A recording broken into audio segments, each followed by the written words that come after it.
உயிரே வாழ்வின் மொழியே காலம் முழுதும் உன்னை ரசிப்பேன்.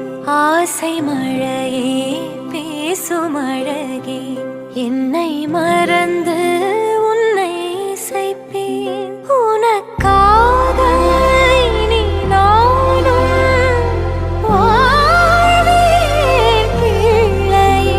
திருக்கோவில் மணி போல உன் சொல் கேட்கிறேன். உன்னை தாண்டி பேரழகு எதுவும் இல்லை இங்கே. ஜீவன் நீ வாழ்வும் நீ